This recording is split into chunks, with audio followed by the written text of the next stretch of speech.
அன்புறவுகள் எல்லோருக்குமே வணக்கம். அனுரகுமார் திசாநாயக்கனுடைய இந்தியா பயணம் இப்போது மிக பெரும் பேசுபொருளாக மாறி இருக்கின்றது. நேற்றைய தினம் 15ஆம் தேதி இந்தியாவுக்கான பயணத்தை மேற்கொண்டிருந்தார். பலரையும் சந்தித்திருந்தார். மிக முக்கியமான அதிகாரிகளாக இருக்கின்ற இந்தியாவுடைய வெளியுறவுத்துறை அமைச்சரான ஜெய்சங்கரை சந்தித்திருந்தார். இந்தியாவுடைய நிதியமைச்சராக மத்திய நிதியமைச்சராக இருக்கின்ற நிர்மலா சீதாராமனை சந்தித்திருக்கின்றார். இந்தியாவுடைய தேசிய பாதுகாப்பு ஆலோசகராக இருக்கின்ற அஜித் தோவாலை சந்தித்திருந்தார். இப்படியாக பலதரப்பட்ட அதிகாரிகளை நேற்றைய தினம் சந்தித்திருந்தார். இன்றைய தினம் சந்திப்பானது புதுடில்லியிலே இடம்பெற்றிருந்த அந்த புதுடில்லி சந்திப்பானது மிக பெரும் வரவேற்பு அனுரகுமார் திசாநாயக்கவுக்கு கொடுக்கப்பட்டிருக்கின்றது. சிவப்பு கம்பள வரவேற்பு மாத்திரமல்லாமல் படை அணி வகுப்புகள் பிரகாரம் இந்த அனுரகுமார் திசாநாயக்கவுக்கு மிக பெரும் ஒரு வரவேற்பை இந்தியா கொடுத்திருக்கின்றது. எனவே அதன் பின்னர் நரேந்திர மோடி அவர்களோடு சந்திப்பு இடம்பெற்றிருக்கின்றது. இந்த திரபூபதி முர்மு என்று சொல்லப்படுகின்ற அவரோடும் சந்திப்பு இடம்பெற்றிருக்கின்றது. பலதரப்பட்ட விடயங்களின் பின்னர் அனுரகுமார் திசாநாயக்கவும் இந்தியாவுடைய பிரதமராக இருக்கின்ற நரேந்திர மோடியும் இணைந்து ஊடக சந்திப்பை நடத்தியிருந்தார்கள். இந்த ஊடக சந்திப்பின் போது அவர்களுக்கு இடையிலே பேசப்பட்ட விடயங்கள் சார்ந்தும் என்னென்ன தீர்மானங்கள் எடுக்கப்பட்டது என்பதும் வெளியிடப்பட்டிருக்கின்றது. இதிலே பலரும் ஆவலோடு எதிர்பார்த்துக் கொண்டிருந்தார்கள் இந்த சந்திப்பை. அதிலே 3 புரிந்துணர்வு ஒப்பந்தங்களிலே கைச்சாத்திடப்பட்டுள்ளது என்ற விடயம் தெளிவாகி இருக்கின்றது. இதில் மிக முக்கியமாக இந்தியாவுடைய பிரதமர் ஊடக சந்திப்பின் போது குறிப்பிட்ட விடயம் என்று பார்க்கின்ற போது, எப்போதும் நாங்கள் இலங்கைக்கு நண்பனாக இருப்போம். எங்களுடைய வெளியுறவு கொள்கையிலே இலங்கைக்கு முதலிடத்தை நாங்கள் வழங்குகின்றோம். காரணம் எங்களுடைய அயலான் என்ற அடிப்படையில் இதுவரையிலே இந்தியாவானது இலங்கைக்கு $5 பில்லியன் வரையிலே கடனாக இலங்கைக்கு இந்தியா கொடுத்திருக்கின்றது. எனவே இதனை இப்போது திரும்பி இலங்கை தர வேண்டிய அவசியம் இல்லை. மாறாக மானியங்களாக வைத்துக் கொள்ளலாம் அல்லது மானியங்களாக திருப்பி செலுத்தலாம் என்ற அடிப்படையில் சொல்லப்பட்டிருப்பது இலங்கைக்கு ஒரு மகிழ்ச்சியை ஏற்படுத்தி இருக்கின்றது.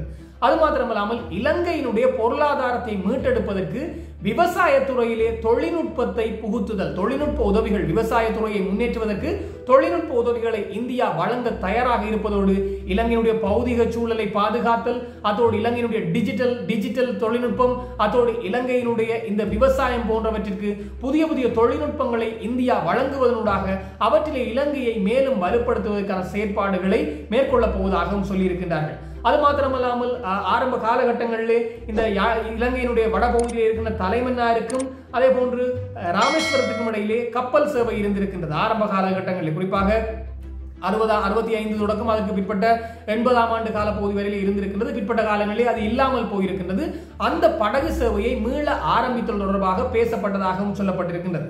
அது மாத்திரமல்லாமல் இந்த காங்கேசம் துறைமுக அபிவிருத்திக்கு பணம் ஒதுக்கீடு செய்யப்பட்டிருக்கின்றது. யாழ்ப்பாணம் சர்வதேச விமான நிலையம் சார்ந்து பேசப்பட்டிருக்கின்றது. அதோடு கிழக்கு இலங்கையிலே உருவாகி வருகின்ற சூரியனை பயன்படுத்தி உருவாக்கப்படுகின்ற இந்த மின்சாரம், அதாவது மின் சக்தி வளத்தை அதிலே பலதரப்பட்ட தொழில்நுட்பங்களை உட்புகுத்துதல், அதற்கான அபிவிருத்திகள் சார்ந்து இப்போது இந்தியா பேசி இருக்கின்றார்கள்.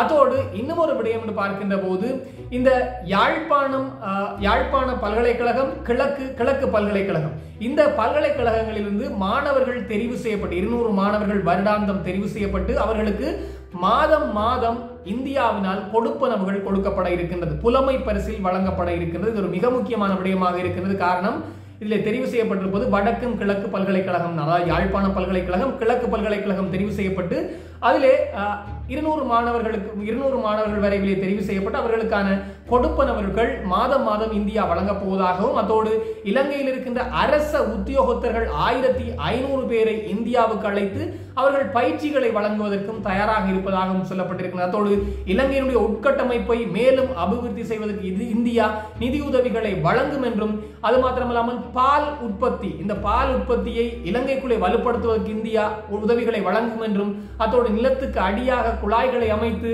தமிழ்நாட்டிலிருந்து திருவோணமலை வரையிலே எரிபொருளை கொண்டு வருவதற்கு, இந்த பெட்ரோலியத்தை கொண்டு வருவதற்கு இந்தியா மிக தீவிரம் காட்டும் என்பது சார்ந்து பேசப்பட்டிருப்பது மாத்திரமல்லாமல் இப்போது மாகாணங்களுக்கு, குறிப்பாக மாகாண சபைகளுக்கு அதிகபட்ச அதிகாரங்களை வழங்க வேண்டும் என்று ஒரு சிறிய வகையிலே ஒரு அழுத்தங்களை கொடுத்திருக்கின்றார்கள். அதோடு இலங்கை இந்திய மீனவர்கள் பிரச்சினையும் இந்த விடயத்தை மனிதாபிமானத்தோடு இலங்கை அரசு அணுக வேண்டும் என்றும், 2 அரசும் சேர்ந்து இதனை மிக விரைவிலே சுமூகமான முறையிலே தீர்ப்பதற்கு நடவடிக்கை எடுக்கப்படும் என்பதையும் தெரிவித்திருக்கின்றார்கள். எனவே பலதரப்பட்ட புரிந்துணர்வு ஒப்பந்தங்களிலே கைச்சாத்திடப்பட்டிருக்கின்றது.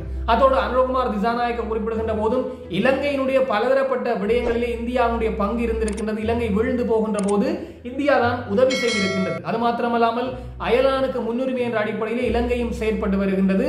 அதோடு இந்தியாவினுடைய பாதுகாப்புக்கு, குறிப்பாக இந்தியாவுடைய பாதுகாப்புக்கு ஆபத்தை ஏற்படுத்துகின்ற வகையிலே இலங்கை மண்ணை பயன்படுத்துவதற்கு ஒருபோதும் நாங்கள் அனுமதிக்க மாட்டோம் என்ற விடயத்தையும் அனுரகுமார் திசாநாயக்க சொல்லி இருக்கின்றார். எனவே இந்த விடயத்தினால் இப்போது இலங்கை இந்தியாவுக்கு இடையிலே கொஞ்சம் நட்புறவு வலுப்பட்டிருக்கின்றது. அதோடு தமிழ் தரப்பு பலர் எதிர்பார்த்தார்கள் 13வது திருத்தச் சட்டத்தை நடைமுறைப்படுத்த வேண்டும் என்று, கடுமையாக அழுத்தம் கொடுக்கப்படும் என்று. ஆனால் அங்கே நடந்தது என்னவோ 13வது திருத்தச் சட்டத்தை பற்றி பேசவும் இல்லை. ஒரு சிறிய ஒரு குறிப்பாக மாகாணங்களுக்கான அதிகாரங்கள், மாகாணங்களுக்கு அதிகப்படியான அதிகாரங்கள் என்ற அடிப்படையில் பேசப்பட்டிருப்பதாக சில ஊடகங்கள் செய்தி வெளிப்படுத்தி இருக்கின்றது. அதோடு 13வது திருத்த சட்டத்தை பற்றியும் பேசவில்லை. அதோடு இந்த மீனவர்கள் பிரச்சனை தீர்வு காணப்படவில்லை ஒழிய சுமூகமாக தீர்வு காணப்படும் என்பதையும் சொல்லி இருக்கின்றார்கள். அதோடு நரேந்திர மோடி அவர்கள் குறிப்பிடுகின்ற போது மனிதாபிமான முறையிலே அதனை அணுக வேண்டும் இலங்கை அரசு என்பதையும் சுட்டிக்காட்டி இருக்கின்றார்கள். எனவே ஒரு மிகச்சிறந்த ஒரு சந்திப்பாக இருந்தது. பலரும் எதிர்பார்த்திருந்தார்கள் இந்த இலங்கை இந்திய இணைப்பு விடயம் பேசப்படுமா, பால விவகாரம் என்று பார்க்கின்ற போது அது பேசப்படவில்லை என்று சொல்ல வேண்டும். 13வது திருத்த சட்டம் பேசப்படவில்லை என்று சொல்ல வேண்டும். அது மாத்திரமல்லாமல் இன்னும் பல இந்தியாவுடைய பலதரப்பட்ட காற்றாலை மின் உற்பத்தி நிலையங்கள் பலதரப்பட்ட முதலீடுகள் இலங்கைக்குள்ளே போடப்பட்டிருந்தது. அது சார்ந்து பேசப்படும், திருகோணமலை துறைமுகம் சார்ந்து பேசப்படும் என்று பார்க்கின்ற போது அவை கொஞ்சம் மௌனிக்கப்பட்டிருக்கின்றது. மிக முக்கியமான விடயமாக விவசாய துறையிலே தொழில்நுட்பத்தை உட்புகுத்துதல், அதோடு பௌதிக சூழலை பாதுகாத்தல், அதோடு டிஜிட்டல் மயமாக்குதல், உட்கட்டமைப்பு அபிவிருத்திகள், அதோடு துறைமுக அபிவிருத்திகள் சார்ந்து இப்போது பேசப்பட்டிருக்கின்றது. எனவே இவை அத்தனையும் இலங்கைக்குள்ளே மிக விரைவிலே நடைமுறைப்படுத்தப்படும் என்பதும் சொல்லப்பட்டிருக்கிறது. அதோடு அனுரகுமார் திசாநாயக்கவும் இந்தியாவினுடைய பிரதமரான நரேந்திர மோடி அவர்களுக்கு இலங்கைக்கு ராஜாங்க ரீதியான பயணத்தை மேற்கொள்ள வேண்டும் மிக விரைவிலே என்ற அடிப்படையிலே அழைப்பு விடுத்திருக்கின்றார். அதோடு இலங்கைக்கு, குறிப்பாக இலங்கை ஜனாதிபதி அனுரகுமார் திசாநாயக்கவுக்கு இந்தியாவுடைய பிரதமரான நரேந்திர மோடி அவர்கள் நன்றி தெரிவித்திருக்கின்றார். எதற்காக என்று பார்க்கின்ற போது முதலாவது ஜனாதிபதியாக பொறுப்பேற்று முதல் பயணமாக இந்தியாவுக்கு வந்ததற்கு நன்றி என்பதை தெரிவித்திருக்கின்றார். இதனாலோ என்னமோ தெரியவில்லை, மிக பெரும் வரவேற்பு கிடைத்திருக்கின்றது. இதற்கு முன்னர் இலங்கையினுடைய எந்த ஜனாதிபதிகளுக்கும் கிடைக்காத அளவு வரவேற்பு இப்போது அனுரகுமார் திசாநாயக்கவுக்கு கிடைத்திருக்கின்றது என்றால் அதுக்கு மறப்பதற்கில்லை. அதோடு அனுரகுமார் திசாநாயக்கவுடைய படங்கள், புகைப்படங்கள் வீதி நெடுகிலும் அங்கே காட்சிப்படுத்தப்பட்டிருந்தது. நரேந்திர மோடி அவர்களும் அனுரகுமார் திசாநாயக்கவும் இணைந்திருக்கின்ற மிகப்பெரிய புகைப்படங்கள் எல்லாம் அங்கே சுவரொட்டிகளாக அங்கே காட்சிப்படுத்தப்பட்டிருந்த விடயங்கள் எல்லாம் காணப்பட்டது. எனவே இதனால் இலங்கை இந்திய நட்புறவை வலுப்படுத்துவதற்கு இப்போது மிக பெரும் முயற்சிகளிலே ஆரம்பம் இப்போது என்பது தெரிய வருகின்றது. அதோடு இந்த பால் பண்ணைகள் என்ற விடயம் இதற்கு முன்னரும் அமுல் நிறுவனத்துக்கு கொடுக்கப்பட்டிருந்தது. அவற்றையும் இந்தியா கரிசனை கொள்ளும் என்று சொல்லப்பட்டிருக்கிறது. அதோடு இந்தியாவினுடைய மிகப்பெரிய சந்தையை இலங்கை பயன்படுத்திக் கொள்ளலாம் என்பதை இப்போது இந்தியா தெரிவித்திருக்கின்றார்கள். இது ஒரு மிக மிக முக்கியமான விடயம்.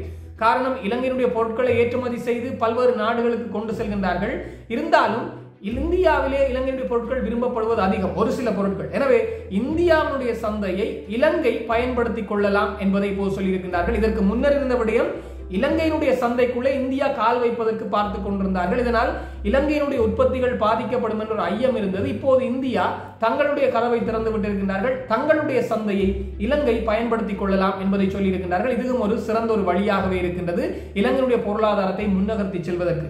அதோடு அனுரகுமார் திசாநாயக்க வெளியுறவுத்துறை அமைச்சராக இருக்கிற ஜெய்சங்கர் மற்றும் நிர்மலா சீதாராமன் ஆகியோரோடு பேசுகின்ற போது இந்த இந்தியாவுடைய சுற்றுலாத்துறை, அதாவது சுற்றுலாவிகளை இலங்கைக்குள்ளே கொண்டு வருவதற்கான பல்வேறு திட்டங்களை முன்வைத்திருக்கின்றார்.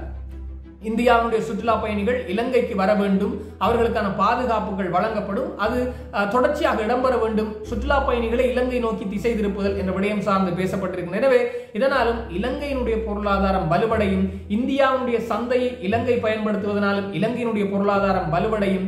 அதோடு உட்கட்டமைப்பு அபிவிருத்திகள், அதோடு பலதரப்பட்ட தொழில்நுட்ப ரீதியான உதவிகள் என்று பலதரப்பட்ட விடயங்களினால் இலங்கையை முன்னிலைப்படுத்துவதற்கு இப்போது இந்தியா துரிதமாக முனைப்பாக இயங்கிக் கொண்டிருக்கின்றது என்பது தெரிகின்றது. இவை அத்தனையும் எதற்காக என்று பார்க்கின்ற போது அதுவும் தங்களுடைய சுயநலம் சார்ந்துதான். ஒரு புறம் இலங்கை முன்னேற வேண்டும் என்று இருந்தாலும் இலங்கை முன்னேற வேண்டும் என்பதையும் தாண்டி அதைவிட ஒரு சுயநலம் இருக்கின்றது. காரணம், இப்போது இந்தியாவை சுற்றி இருக்கின்ற அத்தனை நாடுகளுமே இந்தியாவை பகைக்க ஆரம்பித்திருக்கின்றது. இந்தியாவுடைய மிக மிக நெருங்கிய நண்பர்களாக இருந்தவர்கள் என்று பார்க்கப்பட்ட இந்த பங்களாதேஷ் நாடு கூட இப்போது, வங்கதேசம் கூட இப்போது இந்தியாவுக்கு எதிராக மாறி இருக்கின்றது. இந்தியாவுக்கு எதிரான கோஷங்களை முன்வைக்கின்றார்கள். இந்தியாவில் இருக்கின்ற இந்துக்களுக்கு எதிரான கருத்தியல்களை அவர்கள் முன்வைக்க ஆரம்பித்திருக்கின்றார்கள். இந்த விடயமும் இந்தியாவுக்கு ஆபத்தை ஏற்படுத்த ஆரம்பித்திருந்தது. அதோடு மாலைதீவு சீனா பக்கம் சாய்ந்திருந்த விடயம், அதோடு இந்தியாவுக்கு மேல் பகுதியிலே பார்க்கின்ற போது இருக்கின்ற பாகிஸ்தான் முற்றுமுழுதாக சீனாவுக்கு ஆதரவான நிலைப்பாடு, இலங்கையும் அப்படி சென்றுவிடக் கூடாது என்பதிலே இந்தியா மிக மிக கரிசனையாக இருக்கின்றார்கள்.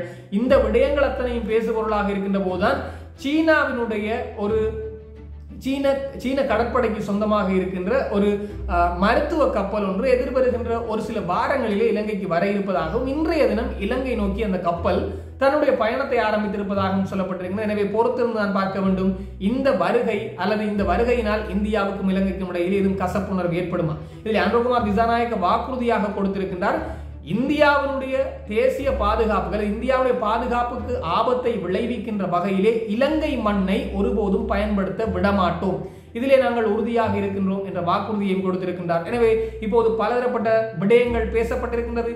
இலங்கையுடைய பொருளாதார முன்னேற்றத்தை இலங்கையினுடைய பொருளாதாரத்தை புத்துயிர் பெற செய்வதற்கு இந்தியா தொடர்ந்தும் ஆதரவு வழங்கும் என்று சொல்லப்பட்டிருக்கின்றது. இலங்கையுடைய கடனை மானியமாக கொடுத்திருப்பதாக சொல்லப்பட்டிருக்கின்றது. அத்தோடு விவசாய துறையிலே மிகப்பெரிய மாற்றத்தை ஏற்படுத்துவதற்கு முனைகின்றது. அத்தோடு மீள் புதுப்பிக்கத்தக்க எரிசக்தி வளத்தை பயன்படுத்துதல், பெட்ரோலியத்தை இலங்கைக்குள்ளே கொண்டு வருதல், அத்தோடு இந்த கப்பல் போக்குவரத்துகள் மூலம் இலங்கையையும் இந்தியாவையும் இணைத்தல் என்ற விடயம் சார்ந்தும் இப்போது அதிகமாக கரிசனை காட்டப்பட்டிருக்கின்றது. பொறுத்திருந்து பார்ப்போம், இதெல்லாம் சாத்தியப்படுமா அல்லது வெறும் புரிந்துணர்வு ஒப்பந்தங்களோடு கடந்து செல்ல போகின்றதா என்பதை பொறுத்திருந்து பார்ப்போம். இதே போன்று இன்னும் பல தொகுப்புகள் வருகின்ற போது உடனுக்குடன் தொகுத்து வழங்க நானும் தயாராக இருக்கிறேன். இன்னும் ஒரு தொகுப்போடு சந்திக்கலாம். உங்களிடம் விடைபெறும் நான் என்றும் உங்கள் அன்பின் மால்கின்.